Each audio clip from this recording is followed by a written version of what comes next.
Hello, Cancer. Welcome to your reading for June. All right, I've already shuffled the cards and we're going to pull two oracle cards for you first. So we have number 13, Solitude, and the Balsamic Moon, a time for healing. Okay, well, these two are definitely basically saying the same thing here for you. So this message is pretty strong for you, Cancer. So let's delve into it just a little bit, okay? This is a Solitude card, and what it's saying is that now is a time for you to really meditate, retreat, go into yourself. This is not a time for you to be out and about. I'm not saying don't, hole up in your house and don't go to work. Obviously, you need to take care of the mundane physical things in life that need to be taken care of. But this is not a time for you to initiate new adventures or outings. There's something that you need to heal from. It's a time for healing. And it's okay to take that time for yourself, to retreat a little bit, to put yourself in hermit mode, and to give yourself time to heal. Now, why is it so important that you give yourself time to heal? Even from a non-selfish perspective, even if we're only talking about you and making yourself feel whole again, which, when we have the Balsamic Moon, it tells us that you are moving into a phase where you are going to be feeling better. But this is the phase where you're almost at the end of that need for solitude. You will be moving forward soon.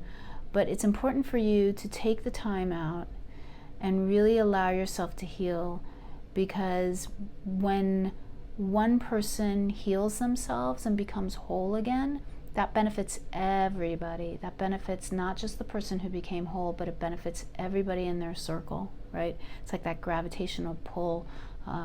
It goes both ways. People can bring you down when they're not healthy, but people can also bring you up and elevate you when the other person is feeling whole and healthy and good, right? So being around people that are higher vibrational beings makes you feel good, makes you elevate, right? So that's why it's important for you to give yourself this time to heal, because walking around as like with an open wound, that's not only bad for yourself, but it's bad for others in your environment as well. Okay, Cancer?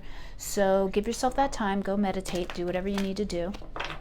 But I'm going to pull some tarot cards for you. Now, this is a general reading. It may not resonate for everybody, and some people this may be stronger than for others. So just take it how it resonates.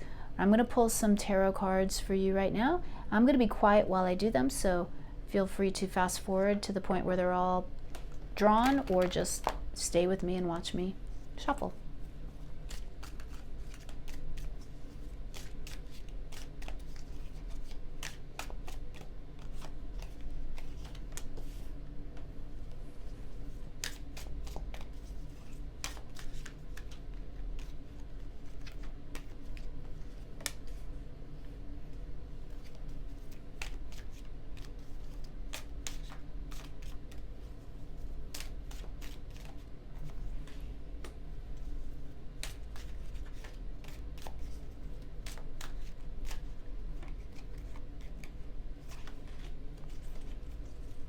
Okay, let's see what we got. We have the Death card coming in for you. That seems to fit very nicely. Transition, change. We have the Emperor. We have the Seven of Discs. And we have the Magician. Wow. So, first thing I notice here is that we have 3 major arcana, 1 minor arcana. So this is fated. This is a time in your life when you need to let yourself go through this period of time, right? And don't worry, I know that you're looking at that failure card and you're going, failure, and it's freaking you out. Don't let it freak you out. I'll explain in a few minutes. Okay, first, the overall energies for the month are the Death card. And the Death card is Aries, I think, got this as well. So the Death card is that state of being when you are initiating the transition from one state to another. I like to talk about it as the caterpillar phase, when the caterpillar has already cocooned themselves up, but they're just starting that phase of turning themselves into mush. They're not mush yet, right? And they haven't started to actually reform and reintegrate that mush into a butterfly. They're just letting themselves kind of, go into like a mushy state of being. That's the death card. That's where you're kind of going, and you're allowing yourself to just dissipate and let all the other stuff kind of fall away. Everything that wasn't working for you, everything in the past, you're just letting it fall away. You're being asked to keep in mind that this is a time for you when you're going to be planning and restructuring your environment. The Emperor is a planner. He's the architect of the deck. He's got his legs shaped in the number 4, as you can see. And 4 is a very important number in numerology. It is the number of foundations. So the number 4 is where we move from the realm, like in Kabbalah and Kabbalistic interpretations. The number 4 is where we move from the realm of possibilities, the realm of high spirituality, the realm of energy forces, like the will, the force of, like, say, like, that ace energy, the force of the pentacles, where it's just the energy of the suits. It's not an actual formation of anything yet. The 4 is where we start to actually see that formation. We start to build structure in a way that allows us to lay foundations for future growth. So you're being told that as you let yourself go through this transition throughout the month of June, Cancer, that you should start to kind of think a little bit about how you want to lay the structure for yourself moving forward. It's not the time to actually start doing that. It's the time for you to just start creating plans, okay? The Emperor is ruled by or connected, I should say, to the astrological sign of Aries, and Aries is the first sign in the zodiac. It's that beginning, that burst of energy, that newfound, where ideas percolate from. So that's your kind of job this month as you heal, to just kind of start to put together or think about some kind of plan. Now, you're being told your advice is the 7 of Discs. In the Thoth deck, the 7 of Discs is called failure, but it's Jupiter in Taurus. Now, Jupiter is a great benefic, right? And Taurus is a very solid earthy sign, right? Being a solid of the earth, Tauruses love beauty, they love stable things, they love home, right? And hearth and family. And so you're like, well, if Jupiter is in Taurus, that sounds pretty good to me. Why isn't that a positive card? Well, it's not a positive card in this deck because of Kabbalah and because of the realm in the Kabbalistic Sephirah that it sits in, which is a Sephirah that is very low to the earth and doesn't have a lot of power. So that's why they call it failure. But really, in reality, for most people, the 7 of Discs in the traditional Rider-Waite-Smith tarot does a better job of explaining what this is. This could be a fear of failure at this point. So it's called failure in the deck, but it's really, the intent is a fear of failure, right? So where does that fear of failure come from? Everything is perfect. We've got Jupiter, the great benefic, in a very abundant sign, Taurus. You're afraid that your plans and your dreams and your wishes aren't going to come to fruition. This is the point, maybe like when you're gardening, right? We see the gardener on the traditional Rider-Waite-Smith deck, where he's just kind of surveying his land, he's surveying his crops, he's taking a moment out to pause and go, are the crops going to come through the way I wanted them to come through? Are they going to grow? Am I going to have the harvest that I was hoping for? And you kind of stop and you reassess and you say, well, yes, it looks like it is. Or you say, you know what, it looks like I'm not watering the peas enough. I need to water the peas some more. This is a time when that fear of failure, fear of what could be should you not do what needs to be done, that kind of can be overwhelming sometimes. So you're really being told to let go of that fear of failure. When you get the Thoth, the 7 of Discs in the what to do position, it's really telling you that your thought patterns are very important throughout the month. You need to release any fear and really work hard, really meditate to train your mind that whenever you get a negative thought in your head, to erase it. I know Tina Turner recently passed away, and I saw a really great quote where she said that every time she has a negative thought, she replaces it with 7 positive thoughts. I think it was 7. I don't remember the number, but we'll say 7 because we're dealing with the 7 of discs. And that practice is brilliant because you have to train your mind to think positively. It doesn't just happen for most of us, unfortunately. So whenever you get a negative thought in your head, you have to deliberately tell yourself, be like Tina. I'm going to wipe out that negative thought and I'm going to instead replace it with 7 positive thoughts, and you repeat those seven positive thoughts over and over again to yourself. Okay, by the end of the month, we have the Magician, the Magus, coming in for you. This is associated with the sign of Mercury, so lots of good communication. This is also the Gemini card, so some of you may be connected to a Gemini, or you may be on the cusp of Gemini, and if you are, go ahead and listen to the Gemini reading, because the Gemini reading was, it may connect to you somehow. But the Magus is telling us, again, really important for you to think the way, to think positively so that you get the outcome that you want to get. Your powers of manifestation this month, Cancer, are high. You're a highly intuitive sign. You're ruled by the moon, and your emotions can get the better of you. You can just as easily sink into that depressive negativity realm as much as you can shine so brightly and be positive. So really, this month you're going to need to really focus on the positive and give yourself that time to heal, but also try to maintain those positive energies and positive thoughts. I'm going to pull some clarifiers for you.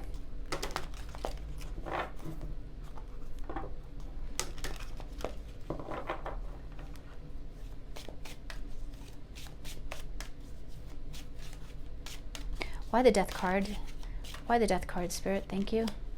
7 of Swords. So you may feel like you've been cheated out of something recently. Something didn't go your way. Or you may feel like you cheated yourself out of something, that you made the wrong decision. That could happen, especially with that 7 of Discs coming in here. You may feel like you made the wrong choice somehow. Know that that's okay. It's okay. We learn when we make the wrong choice. You just gotta, you can't beat yourself up about it. That's how you learn. If you never make a mistake, you never learn. A friend of mine recently said when she lost Wordle, and she'd been on a winning streak for like forever, and somebody said to her, "Oh, that's so awful, you lost Wordle." And she said, "Yeah, but is it ever really winning if you never lose?" That's kind of the message I'm getting here for you, Cancer. Is it ever really winning if you never lose, or if you never make a mistake? Do you ever make the right choice? It's okay. You gotta let that negativity go. Why the Emperor? Why the Emperor, please, Spirit? Thank you. Why the Emperor? Okay, you want another card. Why the 7 of Swords? Thank you.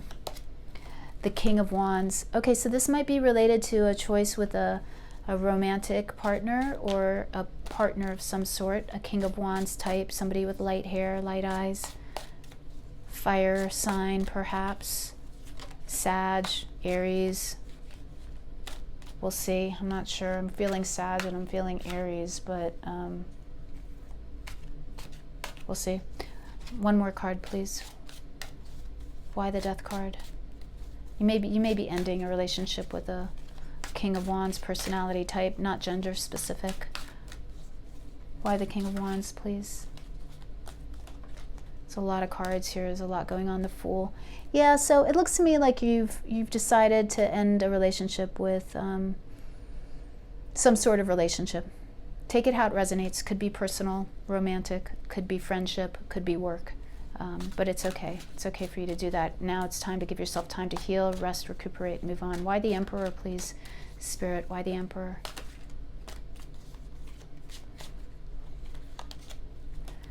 The 10 of Swords. Yeah, you're really feeling that mental anguish. You feel like you've just been betrayed.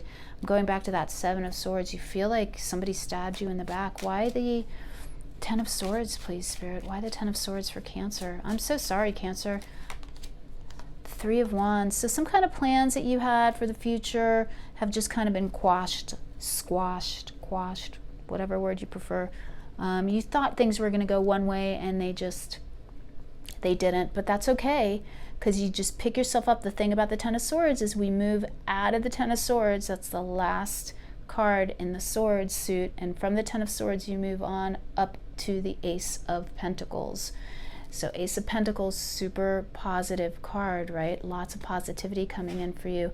It's time for you to survey your surroundings with that Three of Wands card coming in for you as well. With that Emperor, kind of make a plan, right? That Three of Wands, he's got those two wands behind him. He's saying, so long, good riddance, sayonara, see you later. Two of Wands, I'm moving on to find my Ace of Wands. I'm moving on with new energy and verve. Why the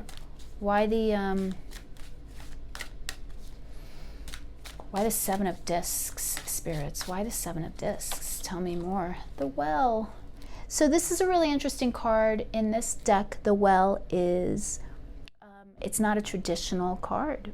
This artist who created this deck created a card called the Well. It's number 22. So traditionally, the major arcana goes up to number 21. There are 22 cards because the Fool is number 0, but the numbers only go up to 21. This is number 22. And as you can see, this is the Well. This is, you know, your subconscious. It's wishes. It's a life that you kind of wish you had. And what I'm feeling for you, Cancer, is that you're feeling a little bit woe is me and sad because what you were hoping would come to pass, the life that you were wishing was going to manifest for you, is not happening right now. That doesn't mean it's not going to happen for you in the future, but right now it's not happening. So time to move on, time to embrace, time to create a whole new reality, time to find a well, throw a coin into it, throw that Ace of Coins into it, and make a new wish. Tell me more about the Magician, please. Thank you, Spirit. Tell me more about the Magician. Well, two cards, you know, I'm going to take them both. The King of Pentacles and Temperance. Okay, so now take this as it resonates. For some of you, you're going to move into that King of Pentacles energy yourself, that stable, reliant energy as you move forward in July. Because this Temperance card is here, and Temperance is number 14, as you can see. The Death card is number 13. And so where the overall theme is the Death card, remember I was talking about the caterpillar kind of turning into mush, that stage where you just let yourself fall apart and turn into mush is the Death card. Well, Temperance is the stage where you pick up all those little particles and unformed elements and you start to restructure them and rearrange them. That's the Temperance card. And that's where you're going to be at the end of the month. So there is an end to this kind of solitude coming for you really by the end of the month. Tell me more about the Magician, please, Spirit. Is there anything else you want to say? But I'm feeling that really pretty strongly. Yeah, the Knight of Cups. So something that you're really hoping to pass will come past for you. You can see the Knight of Cups in this deck.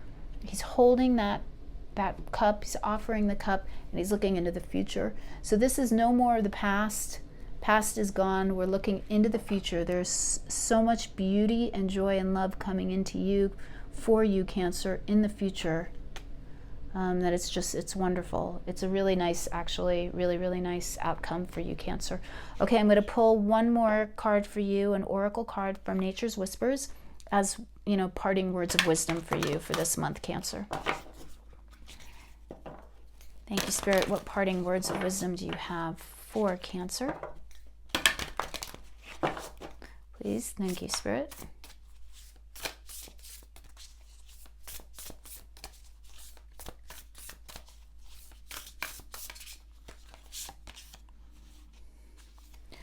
Okay, we got be your best self always. I love this card. I get it a lot.